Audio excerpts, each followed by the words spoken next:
अस्सलामुअलैकुम, welcome back to Iram का tasty kitchen. उम्मीद करती हूँ आप सब खैरियत से होंगे, सेहतमंद होंगे। अल्लाह ताला हमेशा आपको सेहतमंद रखे, मेरे लिए भी दुआ कीजिएगा।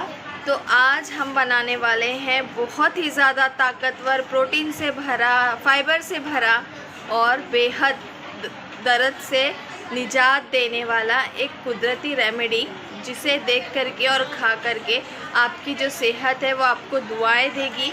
आप एकदम चुस्त हो जाएंगे, तंदुरुस्त हो जाएंगे। और जाहिर सी बात ये है सबसे बड़ी कि इसमें ना हम जैगरी यूज़ करेंगे और ना हम चीनी का यूज़ करने वाले हैं। ये दोनों भी चीज़ें हमें अवॉइड करनी है ताकि हमारी जो रेमेडी है वो पूरी तरह से सेहतमंद, कुदरती चीज़ों से मिठास देने वाली बने। तो आइए देखते हैं कि आज हम क्या बनाने वाले हैं। तो यहाँ पर सबसे पहले हमने ले लिए हैं जादू के बीज। इसे जादुई बीज ही कहना आप लोग, क्योंकि ये आपके बालों के लिए, आपकी स्किन के लिए, आपकी हड्डियों के लिए और आपके जितने भी पेन, दर्द वगैरह है, सबके लिए ये एक नियामत है। अल्लाह ताला की ये नियामत है। इसे कहते हैं अलसी के बीज। जी हाँ, ये बहुत ही ज़्यादा मुफीद है, फ़ायदेमंद है। इसका ज़िक्र बहुत सारी चीज़ों में आया हुआ है, बहुत ही ज़्यादा फ़ायदेमंद है। तो चलिए मैं आपको इसकी सारी की क्वांटिटी बता देती हूँ। 100 ग्राम हमने लिए हैं अलसी के बीज, उसकी आधी क्वांटिटी पम्पकिन के बीज यानी कि कद्दू के बीज यहाँ हमारे पास है। ये हम बचपन में बहुत ज़्यादा खाया करते थे। इसके ऊपर ब्लैक कलर की छिलके आते हैं, ब्लैक कलर के। ये सनफ्लावर के बीज हैं, ये सारे बीज। ये 100 ग्राम, 50 ग्राम, 50 ग्राम। अगर आप चाहें तो इसमें चिया सीड्स मिला सकते हैं, मैंने नहीं मिलाई हूँ क्योंकि ये बच्चे भी खाएंगे और कोई इससे नुकसान नहीं है चिया सीड से भी। अगर इससे भी बनाएंगे तो बहुत फ़ायदा होगा। इसके साथ में हमने यहाँ ले लेना है, यहाँ मेरे पास है 250 ग्राम चने। जी हाँ, इसमें हम चने भी ऐड करने वाले हैं। मैं कहती हूँ इस दिवाली आप अपने बुज़ुर्गों को और तो इस दिवाली हम हमारे बुज़ुर्गों को और हमारे बच्चों को ताकत का ख़जाना दें। हम हर बार मिठाई तो उन्हें देते हैं, खुश करते हैं, मगर इस बार इंशाल्लाह उनको ताकत से भरपूर ये रेमेडी बना के घर ही में देंगे। यहाँ पर 250 ग्राम चने हैं। यहाँ पर हमने लिए हैं 250 ग्राम काजू, 250 ग्राम बादाम और 250 ग्राम पिस्ता। अब हमें यहाँ पर ले लिए हैं खसखस। ये 50 ग्राम खसखस है। अब इसे मिठास देने के लिए हमने जैगरी पाउडर बिल्कुल भी यूज़ नहीं किया है, ना हम शुगर का यूज़ करेंगे, ना कोई देसी खांड वगैरह का हम यूज़ करने वाले हैं। यहाँ पर ये देखिए, हम इसमें खजूर और अंजीर पूरी तरह से कुदरती मिठास देगा ये हमारे जो हम रेमेडी बना रहे हैं उसको। यहाँ पर हमने ले लिए हैं 250 ग्राम से थोड़े से कम है मखाने। यहाँ पर मैंने ली हूँ 100 ग्राम अंजीर और 250 ग्राम खजूर। अगर आप इससे कम मीठा खाते हैं तो इससे आधी क्वांटिटी लीजिए, और इससे दुगना खाते हैं तो दोनों को बराबर कर लीजिएगा।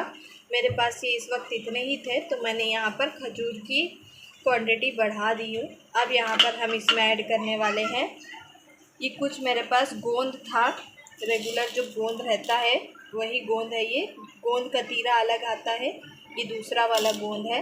ये सब चीज़ों को अब हम शुरू करेंगे। हमारे बायोटीन के लड्डू बनाने के लिए ये सारी चीज़ें हमें ज़रूरी चाहिए। इसमें से आप कुछ भी स्किप मत करना, कोई चीज़ आप इसमें से स्किप मत करना। आप ये लड्डू को बहुत ही ज़्यादा ताकतवर मानिए, बहुत ही ज़्यादा स्ट्रॉन्ग है ये। तो चलिए शुरू करते हैं। तो यहाँ पर हमने गैस की फ्लेम को ऑन कर दिया है और अब यहाँ पर हम रखेंगे हमारे सारे ही इंग्रेडिएंट्स को फ्राई करने के लिए, रोस्ट करने के लिए एक पैन। यहाँ पर हमने रख दिया है पैन। अब आप ध्यान से देखिए। तो यहाँ पर हमारी जो पैन है वो हल्का सा गर्म हो चुका है। मीडियम लो पर हम रखेंगे। जब तक हम रोस्ट फ्राई कर रहे हैं तब तक हमारी फ्लेम लो और मीडियम के बीच में ही रहेगी। आप देख सकते हैं अच्छी तरह से हमारा पैन जो है वो गर्म हो चुका है। अब हमने जो सीड्स लिए थे वो सारे सीड्स मैं इसमें ऐड कर दूँगी। सारे ही सीड्स को अच्छे से हमें भूनना है। जब तक का इसमें से आवाज़ नहीं आ जाती, ये अच्छे से क्रैकल नहीं हो जाएंगे, तब तक का हमें इसे भून लेना है अच्छी तरह से। आपको इसे चलाते हुए तकरीबन 3 से 4 मिनट के लिए भून लेना है। तब तक ये अपने आप क्रैकल हो जाएंगे, इनमें से चट चट चट चट आवाज़ आने लगेगी। तो यहाँ पर आप इसकी आवाज़ सुन सकते हैं।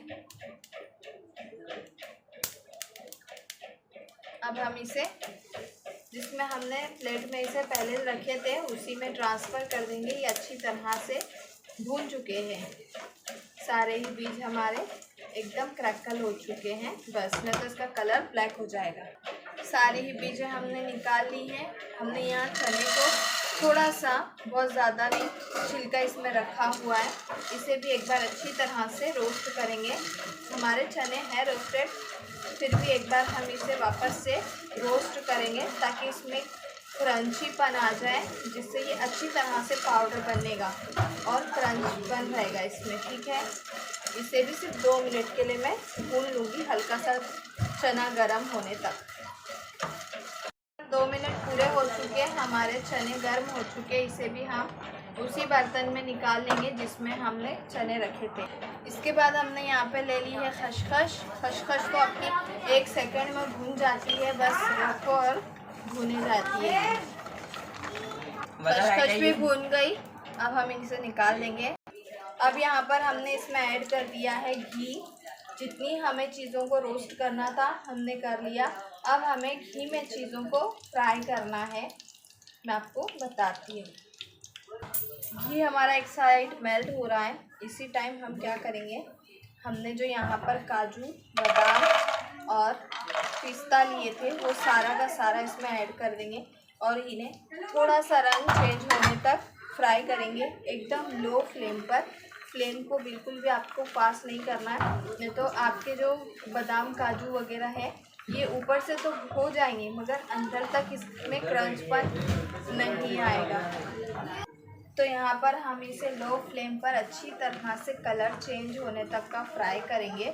ये हम रोस्ट नहीं कर रहे, फ्राई कर रहे हैं घी में।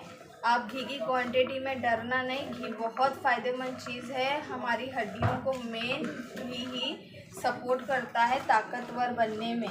जितना हो सका उतना आप घी यूज़ किया करें, तेल से ज़्यादा।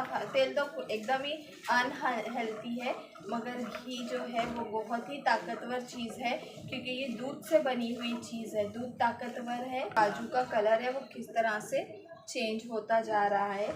इससे पहले मैंने विदाउट क्रीम में फ्रूट सैलड बनाई थी, उसका लिंक मैं डिस्क्रिप्शन बॉक्स में दे दूँगी। आप वो देख सकते हैं कि बिना क्रीम के फ्रूट सैलड किस तरह से बनती है। बहुत ही आसानी से एक हेल्थी सी फ्रूट कस्टर्ड क्रीम बनके तैयार होती है हमारी ड्राई फ्रूट से। ज़रूर देखना, मैं उसका लिंक आपको डिस्क्रिप्शन बॉक्स में दे दूँगी। ठीक है, देखिए कहाँ तक हमारे ड्राई फ्रूट जो है वो कलर चेंज कर चुके हैं अपना। हमने हिलाते हुए ही इसे देख सकते हैं, हमारे जो काजू है वो हल्के हल्के से गोल्डन होते जा रहे हैं। ये चम्मच में नहीं आ रहा है, ये देखिए हमारे काजू का कलर चेंज हो गया है, इसमें से आवाज़ आने लग गई है, यानी कि ये बिल्कुल ही तैयार है, अंदर तक पक चुके हैं। अब हम इसे अलग से जिस बर्तन में हमने रखे थे उसी में निकाल लेंगे। ठीक है, यहाँ पर हमने सारे बादाम काजू पिस्ते को निकाल लिया है। मैं फिर से आपको फ्लेम दिखाती हूँ, देखिए बिल्कुल ही लो है। अब क्या करना है, अगर हम इसमें डालेंगे हमारे मखाने, तो आप जब भी मखाने डालें, मखानों को बिल्कुल ही लो फ्लेम पर भूनिए क्योंकि जो मखाने हैं वो ऊपर से तो सॉफ्ट हो जाते हैं मगर उसका कच्चापन अंदर तक रह जाता है। अच्छी तरह से ये फूलने चाहिए क्योंकि मखाने अगर अंदर से कच्चे रहेंगे तो वो पॉप नहीं हो पाएंगे, उस तरह से क्रश नहीं हो पाएंगे जैसे कि हमें चाहिए। पूरे फ़ायदे हमको मखाने के नहीं मिल पाएंगे। मैं इसे एकदम लो फ्लेम पर भूनूंगी जब तक ये अच्छी तरह से पॉप नहीं हो जाते। ठीक है, तो ये देख सकते हैं आप, अच्छी तरह से हमारे मखाने अंदर तक का फूल चुके हैं पूरी तरह से, कहीं भी कच्चे नहीं है। इसे 3 मिनट 4 मिनट लगेगा आपको फूलने के लिए। अच्छी तरह से आप इसे फूलने देना।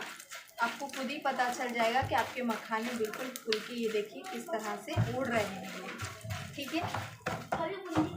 सॉरी वो गोंद था, मखाना नहीं, मैं बनाते बनाते नाम भूल गई। अब हम इसमें ऐड कर देंगे लास्ट हमारे मखाने, सारे ही ऐड कर दूँगी।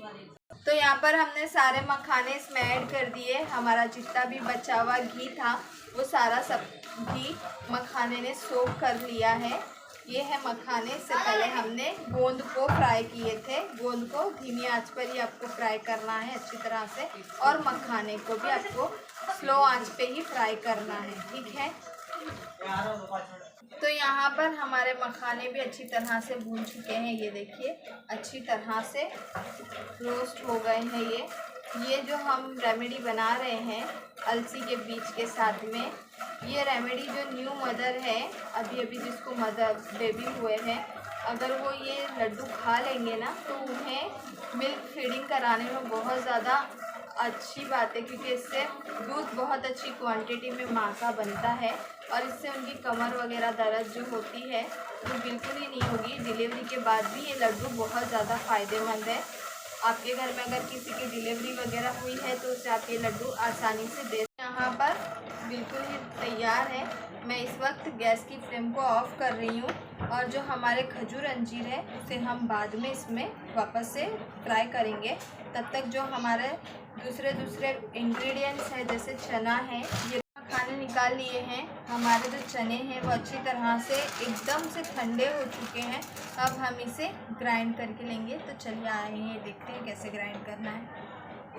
तो यहाँ पर हमने मिक्सर जार में हमारी सारी सीड्स जो है वो डाल के ग्राइंड कर देनी है। सबसे पहले हम इसे ही ग्राइंड करेंगे। तो यहाँ पर हमने सारे ही सीड्स का पाउडर बना के ले लिया है। एक बड़े से थाली में हम इस पाउडर को निकाल लेंगे। अब इसके बाद हम इसमें ऐड करेंगे चने का पाउडर। तो यहाँ पर हमने इसमें चने आधे ऐड किए हैं, आधे बाद में करेंगे। यहाँ पर हमने चनों को अच्छी तरह से ग्राइंड किया है, बिल्कुल ही बारीक पीस के लिया है।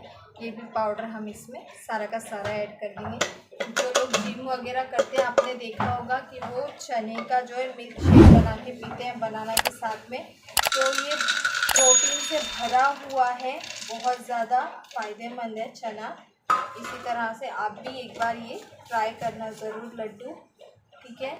सारा ही चने का पाउडर अब हमने इसमें 2 बारी करके ऐड कर देना है। देखिए कितना बारीक सा पाउडर बनके तैयार हुआ है हमारे चने का और सीड्स का। मैं दरदरा इसलिए नहीं रख रही हूँ क्योंकि बच्चे फिर खाते नहीं हैं, बहुत नाटक करते हैं, इस वजह से। अब हम इसमें ग्राइंड करेंगे हमने जो घी में चीज़ें पीसी रोस्ट किए हैं वो। अब हमने मिक्सर जार में मखाने ऐड कर दिए हैं, ये से 2 बार पीस के ले लेंगे। तो यहाँ पर हमारे मखाने का भी पाउडर पीस के रेडी है, वो भी हम इसमें ऐड कर रहे हैं, ये देखिए। अब हमने जार में जो हमारे गोंद थे उसे ऐड किया है। आप इसे चाहिए तो हाथ से भी क्रश कर सकते हो, जो दाल घोटनी होती है उसकी मदद से भी क्रश कर सकते हो। मैं यहाँ मिक्सर ग्राइंडर में इसका पाउडर बना के ले रही हूँ। हमने यहाँ पर हमारा जो गोंद है उसका भी पाउडर बना के अच्छी तरह से ले लिए है, वो भी इसी में जाएगा। ये देखिए अच्छी तरह से पाउडर हो चुका है। ये जो साइड से बचा है इसे भी कोई भी स्पैचुला या उंगली की मदद से आप निकाल सकते हैं। और हमारे पास जो हमने बादाम काजू को घी में फ्राई किए थे अच्छे से, हमने उसको हल्का सा क्रश करके ले लिए ताकि मिक्सर ग्राइंडर में इसे पीसने में तकलीफ़ ना हो। और जो हमारे पास हमारी खजूर और अंजीर थी उसे हमने इस तरह से कट करके ले लिए हैं ताकि ये भी अच्छी तरह से मेल्ट हो जाए, ठीक है। तो सबसे पहले हम हमारे काजू बादाम को दरदरा सा पीस के लेंगे।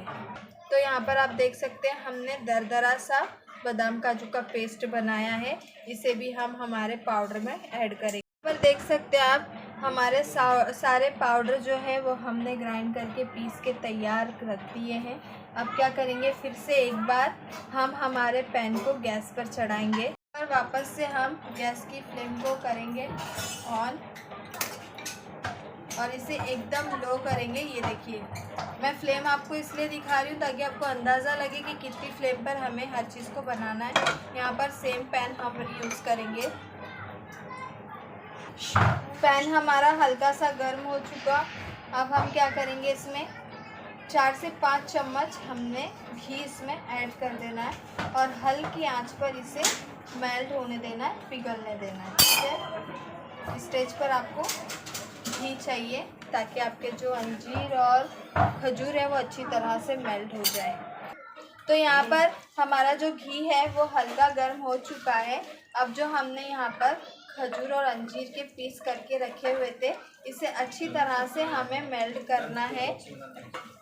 एकदम अच्छे से इसे गरम करेंगे तो ये अपने आप मेल्ट हो जाएगा घी में। तो यहाँ पर हमारे खजूर और अंजीर देख सकते हैं आप लोग अच्छी तरह से मेल्ट हो चुके हैं, ये बिल्कुल नरम हो गए हैं। अब क्या करेंगे, हम इसे एक साइड में निकाल लेंगे। ये देखिए पूरी तरह से ये मेल्ट हो गए। थोड़ा बहुत तो आपको इसको मैश करना ही पड़ेगा क्योंकि ये कुदरती चीज़ है, कुदरती मिठास हमें चाहिए, तो इसे हम मैश करेंगे हाथों से तो ये एकदम मेल्टेड हो जाएगा। ठीक है, मैं आपको इसे अच्छा ठंडा होने के बाद मेल्ट करके दिखाती हूँ।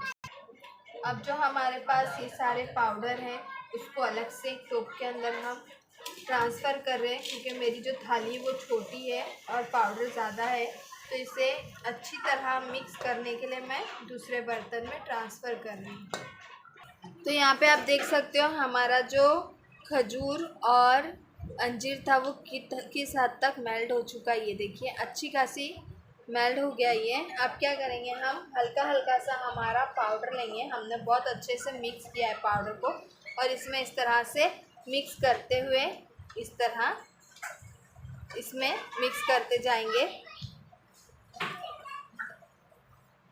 थोड़ा थोड़ा करके मिक्स करेंगे तो आपको क्वांटिटी भी पता चल जाएगी कि ये कितने में बाइंडिंग होगा।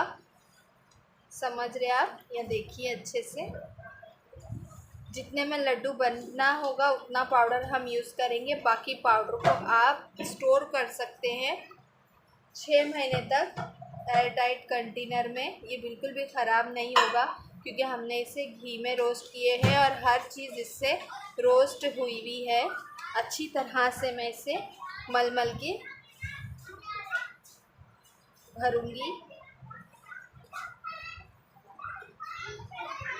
तो यहाँ पर ये देखिए इतना सारा हमारा लड्डू का बैटर बनके तैयार है। अब हम क्या करेंगे, हमने जो खसखस को अच्छी तरह से भून के लिए थे उसको सारा का सारा यहाँ ऐड कर देंगे। ठीक है, मैंने सारी ही खसखस इसमें ऐड कर दी हूँ। अब वापस से एक बार इसे मिक्स करेंगे अच्छी तरह से। अब यहाँ देखिए हमने इतना सा बैटर उठाना है लड्डू का और इसे मुट्ठी से इस तरह से बांधते जाना है।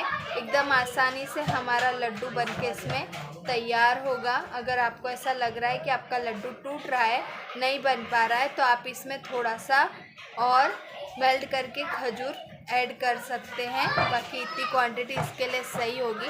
इस तरह से मैं इसे दबाते हुए इसको गोल शेप में लड्डू बना के तैयार करूँगी। ये देखिए हमारा लड्डू बनके ये देखिए तैयार है। इसी तरह से मैं सारे तैयार करूँगी। तो ये देखिए माशाल्लाह तैयार है हमारे नेचुरल मीठे और ताकत से भरपूर लड्डू। इसी तरह से आप भी बनाइए और मुझे कमेंट बॉक्स में ज़रूर बताना कि आपको मेरे लड्डू बनाने का तरीका कैसा लगा। और फिर मिलेंगे अगली वीडियो के साथ इंशाअल्लाह। अल्लाह हाफिज़।